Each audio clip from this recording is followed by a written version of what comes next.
Hi there guys, I hope you are having a good day. Grab yourself a cup of tea and let's talk some boxing. Now Anthony Joshua has spoken about Tyson Fury, and there is also something interesting going on between Canelo and Caleb Plant, which is kind of similar to the situation with Tyson Fury and AJ in some ways, with them trying to make an undisputed fight.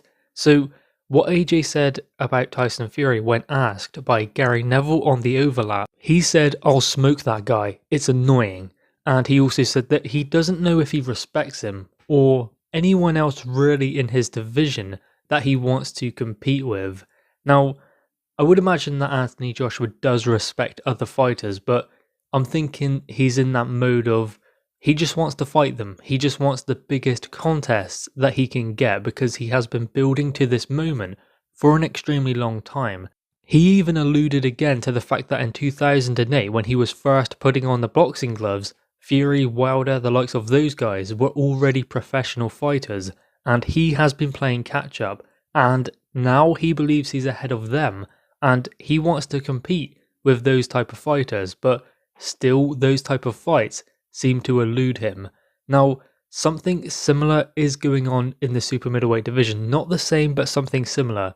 Caleb Plant and Canelo Alvarez, they are trying to make an undisputed fight, but now it has fallen apart because apparently there was some ridiculous ask from Canelo, and what he wanted was if Caleb Plant gets sick or injured, then Canelo can have an interim fight, but if the same thing happens to Canelo, then Caleb Plant has to wait for Canelo Alvarez so they can reschedule and have the fight at a later date. You can look at this either of two ways. You can think that, okay, Canelo's the A side, he's the one who brings the money to the table, and Caleb Plant, he's lucky to get this kind of opportunity. Big payday, undisputed fight, it's incredible. So he should be happy with that, and he's going to have to jump through the hoops if he wants to get in the position of Canelo, because let's be real, Canelo is an elite level fighter, Caleb Plant is world level, so if he wants to take that next step, and if he wants to be considered in the realm of Canelo, then he's going to have to take a risk, he's going to have to dance to Canelo's tune in order to get in that position. You don't just get there because you have a world title belt, and you're now fighting Canelo because he has something you want. It doesn't always work like that, but then again you can look at it from a different point of view and think that, why would that be a problem? Why would it be a problem if Canelo gets sick, ill, or something like that? Then Caleb Plant can't have an interim fight because Canelo gets one if it happens to Caleb Plant. So you can look at it either way, but still undisputed isn't happening. I would rather say that it's not happening because Canelo is on DAZN or working with Eddie Hearn. Caleb Plant is with PBC. Need I say more? And I would say the same thing is happening with Tyson Fury and Anthony Joshua. Are we really believing that if Tyson Fury was signed with Matchroom, that the fight would not be happening? And I think that even Anthony Joshua is starting to wonder that, because he was asked the question, does he believe that Tyson Fury actually wants to fight him? And he did respond by saying, yeah, he must do, he's a fighter, he's used to getting hit in the face, so another one isn't really going to bother him all that much.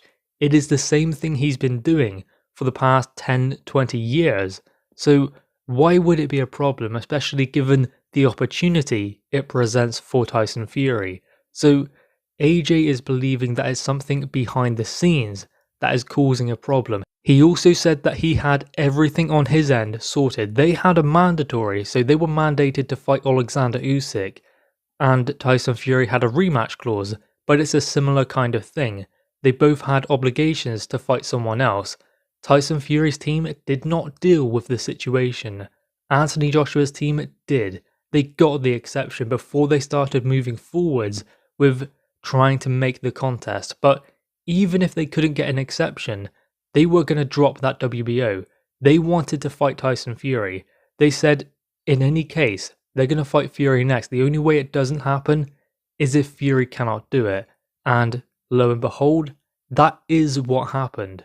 But again, going back to the broadcasting, the promoting situation, do we honestly believe if they were on the same platform with the same promoter, do we believe it would happen or do we believe it wouldn't? I believe it would, I think that that is a big problem because why would one platform, one broadcaster want to lose their world champion to a different broadcaster, a different platform? And I believe that that is the big problem when making most of the big fights. I mean, look at Josh Taylor versus Jose Ramirez. Taylor signs with Top Rank, and then he gets the Ramirez fight. Had he not signed with Top Rank, are we honestly going to believe that the fight would actually happen? Because look at this situation now. Josh Taylor is undisputed champion. So for a moment, imagine that Josh Taylor is not signed with his current promotional company. He's signed with someone else. So Top Rank have then lost all of the belts. They've lost their champions' belts. They now belong to a different fighter on a different platform. And then they're in a situation where, okay, how do we get our guy another shot? And are we going to back him to even win if we get that shot? So they're in limbo when it comes to that division. If they have a champion in that division, they have control somewhat over what happens. That is why they would rather have fights in-house.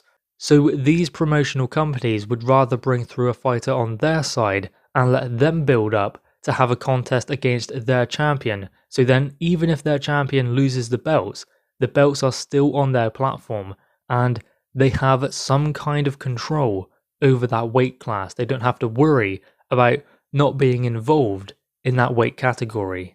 I mean, look at the situation with Terence Crawford in the welterweight division.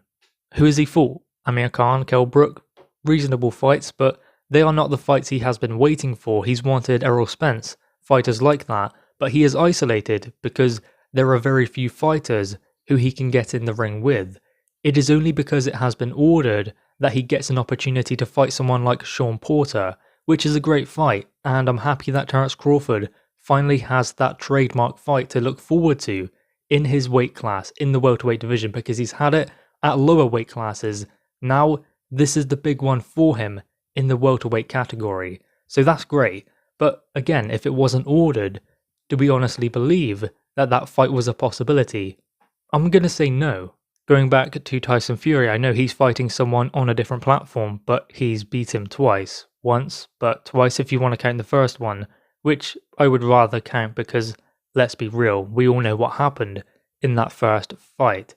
So while that is an exception, you can still see that Tyson Fury is the heavy favourite going into that contest, so it is unlikely that he is going to lose his World Championship belt, and it is an obligation. He wasn't champion when the fight was made, so he had to oblige a rematch clause to get that opportunity at the WBC Championship. If not, then he wouldn't be champion because he probably wouldn't have gotten the fight.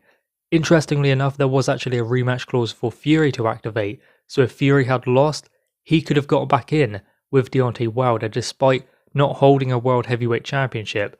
So it went both ways. There was always going to be a third fight between these two.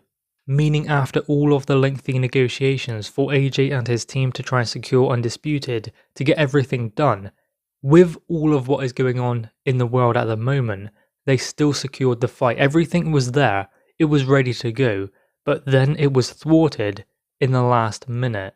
So they done what they needed to do. The fight was essentially on, but it was just the plug was pulled.